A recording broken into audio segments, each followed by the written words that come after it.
I recently made a TikTok video that went viral, and the topic was 1 set per exercise is all you need. That blew up, and I gotta tell you, a lot of people embraced the concept, a lot of people were asking questions, and there were a lot of trainers out there who had a knee-jerk reactions like, what the fuck, what's going on here? And sure enough, I had a reaction to the video, and this one was by Greg Doucette. Good guy, funny guy, I love his videos, very entertaining. I personally thought it was a very positive review. We agreed on some things, we disagreed on a few things, but that's what we're talking about. This time around, it's a reaction video, which I normally don't do. A reaction video to a reaction video. Here we go. 1 set per exercise is all you need. So when you're in the gym, you should only be doing 1 set. Now, of course, you're gonna do a warm-up, that doesn't count. I'm talking about the working set that's gonna provide the stimulus for growth. 1 proper set until failure, and then back off. 1 set, all you need for your health, sure. If all you're doing is lifting weights to be healthy, to look okay, then 1 set, that is in fact enough. Now, when you're trying to make a video that is reaching the masses, 1.2 million viewers, what you're trying to send is a general message for everybody. And the general message for everybody is that you can train hard, you can train effectively, you can train with intelligence and get wicked results with very little time, train very efficiently. It was catered to the masses, an answer to the question, how do I get results in the quickest amount of time and the most efficiently? That's who is catered to. The people who go to the gym, the 9 people out of 10, they want effective results and they don't want to spend their lives in the gym. They want to be healthy, they want to look great, they want to feel great. Now understand, there's 1/10 of the population who wants to get big, they want to get jacked, they want to get ripped. This also applied to them. 1 set per exercise. And a lot of people think, hey, what I'm preaching is you go in and do your 1 set of bench press and then you can go home. 5 minutes and that's all you need. That's the furthest from the truth. The video, as it says on the top part, 1 set per exercise. And that's a key. But if you're trying to maximize and optimal your results, this is 100% wrong. Now, if you want to maximize and optimize your results, this is 100% effective. It's not the only strategy, but it definitely is effective, especially considering most people who train have 40-hour jobs. Most people who train have stresses in their lives. They have families, they have kids that they're responsible for. Most people don't have forever to train in the gym. So that's who I'm catering to. So does this technique work? Does this strategy work? 100%. So many trainers disagree with this message because it's almost like they're living in a bubble. Their full-time job is training people. Their full-time job is in the gym, coaching people. They live and breathe fitness. Hey, I'm gonna tell you right now, I don't live and breathe fitness. To me, it's a means to an end, and that end is getting results in the gym. That's all it is. I don't live and breathe bodybuilding like some of these trainers. So when they get this reaction that, hey, you know what, you don't need a lot of time in the gym, of course it's gonna create this knee-jerk reaction. It's understandable. But for the average person or the person who is above average, who wants to develop muscle but they don't have the time and the resources, this is 100% accurate and this is 100% effective. We're going to go more into that in a bit. The harder that set is, if you go to failure, beyond failure, doing drop sets, partials, and so on, supersets, you don't need as many sets. That is true. Dorian and Mike Menser and this guy are not wrong when they say this. Now just imagine you're training something like your quads. You'll be doing your set of leg extension, 1 set per exercise, all out on the leg extension. Then you're gonna move to a squat movement. You're gonna go all out, 1 set. And then what's gonna happen is you're going to go to a leg press, all out, 1 set. That's 3 deep down, hard, effective sets. You might do a rest pause with one of those sets. You might go till failure. You might get a forced rep out of it. I'll tell you right now, if you don't think that's more than enough, you're sadly mistaken. And in this case, Greg also agrees that when you train with that kind of intensity, that's all you need. Notice, it's not just 1 set. You've got 3 sets. Same thing with back. That might include a pullover set. That might include a row. That might include a pull down. 3 sets, 1 set per exercise. And you do it effectively, all out. That's all you need. You hit the gym, you provide the stimulus, you allow your body to recover. To do anything more than that, they're junk sets. What's the point? You're gonna basically make inroads into your recovery that you don't need to make because you've already done the job in stimulating the muscle. 1 set is the most logical place to start and see what it does for you. Now, if you say you should be doing 4 sets and you don't see progress, What do? Do you go to 3 sets or do you go to 5 sets? Exactly. If you start out doing too many sets, for example, 4 sets of each exercise, and you're not making gains, should you do 5, 6, or lower it to 3 or 2? You would not know. 1 set, that's the most logical place to start. If you go to the gym, do 1 set, and you're making gains, keep doing it. Progressive overload. Bottom line is, if it's working and you see progress with your numbers, you keep going. Now, if you don't, now it's a question of, do I back off and allow myself more time to recover, or do I do that extra set? And what it comes down to is, are you really progressing with your numbers? Are you really progressive? And the only way you're going to know that is if you look at your numbers over time and you see them improving. If you do see them improving, keep doing what you're doing. If you don't, you got to stop and think and make adjustments from there. You can either do a lot of volume or a lot of intensity. You can't do both. That will surely lead to overtraining. Exactly. And it's the overtraining that we want to avoid completely. If you increase the intensity to do something above and beyond what your body's normally capable of, it's going to adapt. And when you get the intensity this high to stimulate that growth, you got to drop the volume way down lower. That's a general principle in exercise physiology that he nails, that I agree with. It's just a matter now of how many sets do you really need to stimulate growth. The man himself, 6-time Mr. Olympia, Dorian Yates. 1 set per exercise took him to the pinnacle of bodybuilding. Now, sure enough, Greg picks one of the classic videos, Blood and Guts, where Dorian Yates here is filming an exercise video. Understand, he's filming an exercise video.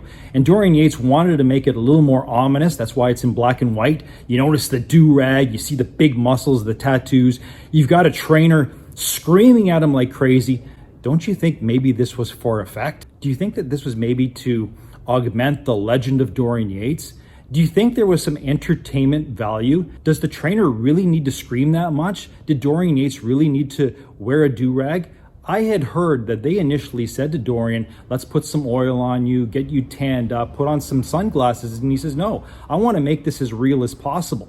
So understand something. There was some production value behind this. This is a horrible example to pick for your depiction of what high intensity should be. Notice, when you take out the volume, you take out the screaming,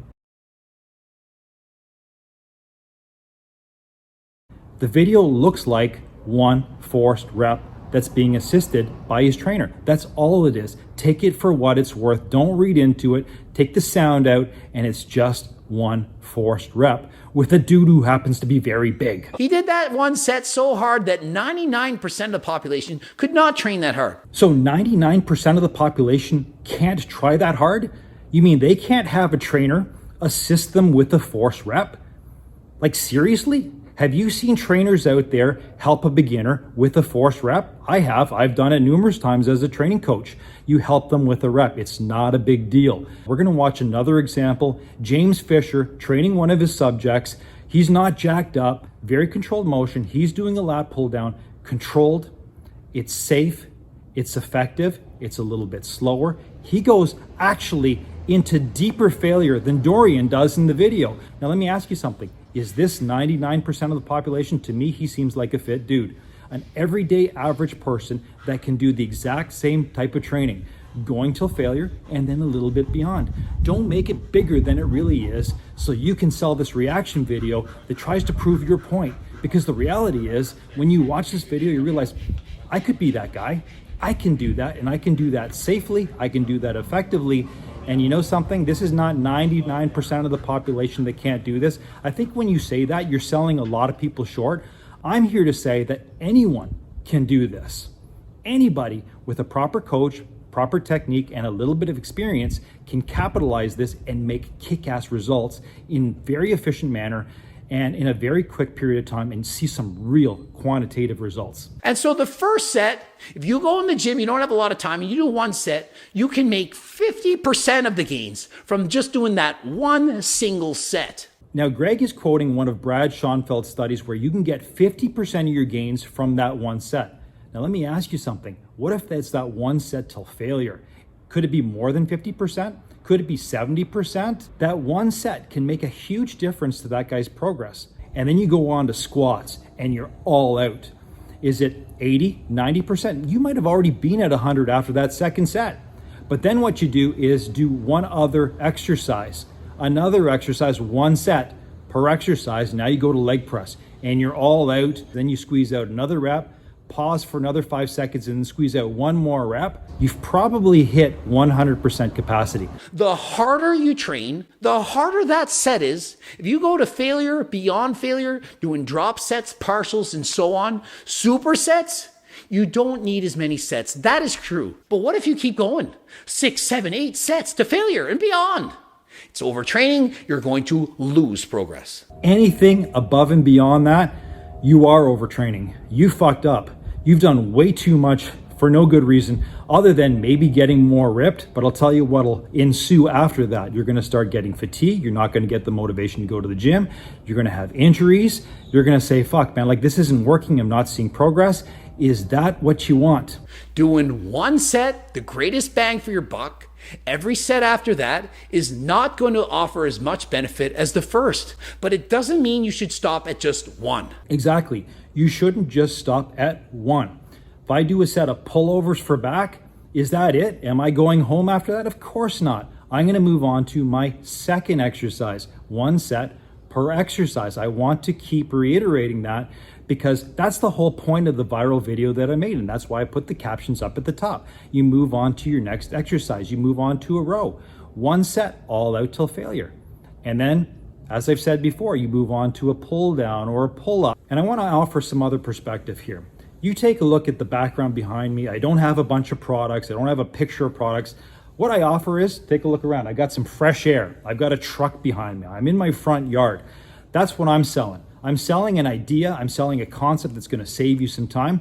I take a look at some other people out there, some other influencers who always have in their website, they've got a link to their products. They're pitching their products. And I think that's cool. There's nothing wrong with that. Their products might be wonderful. And I think that sometimes is the difference. If I tell you all you need is one set, a couple sets in the gym, and then you go home, then all you got to do is sleep right, keep your stress levels down, rest, recuperate, provide the stimulus, get your protein in and you get your calories in. You don't need anything more than that.